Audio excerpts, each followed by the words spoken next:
बोल बम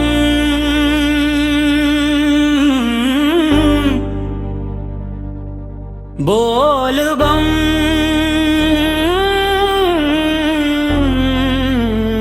हर बर बम बम बम। भोले के नाम जपी हरदम, कांधे पर कांवर हाथ में जलवा, चला देव घर गूंजे बोल बम। केसरिया रंगवा में सजल जवान, भोले के भक्ति में झूमे जहान। डमरू के धुनिया गुंचारा और महादेव के दार पर बोले हर जोर। चल रे कांवरिया भोले के द्वार, दूर हो जाए जीवन के भार। देवघर नगरी सबसे महान, भोले बाबा रखी है समान।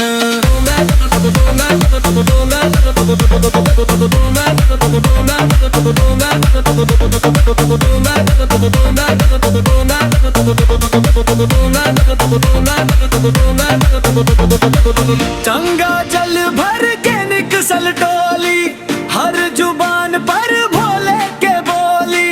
सच्चे मन से जे बाबा ध्यावे, ओकर बिगड़ल काम बन जावे। ओम नमः शिवाय गूंजे संसार, भोले बाबा करिए उद्धार। एक बेर बोला हर हर महादेव, भर जाई खुशियन से परिवार। ओम नमः शिवाय,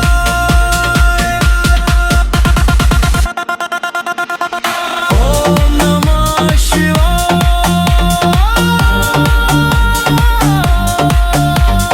ओम नमः शिवाय।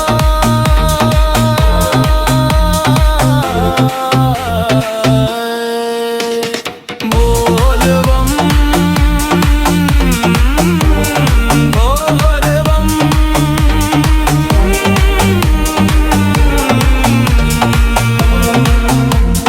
देवघर नगरी चली हम तुम,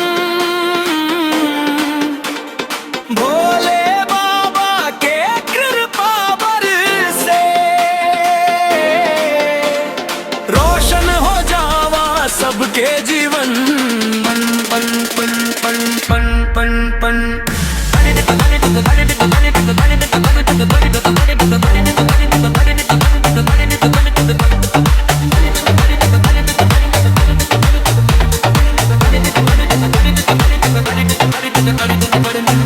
गण हर हर महादेव बम बम।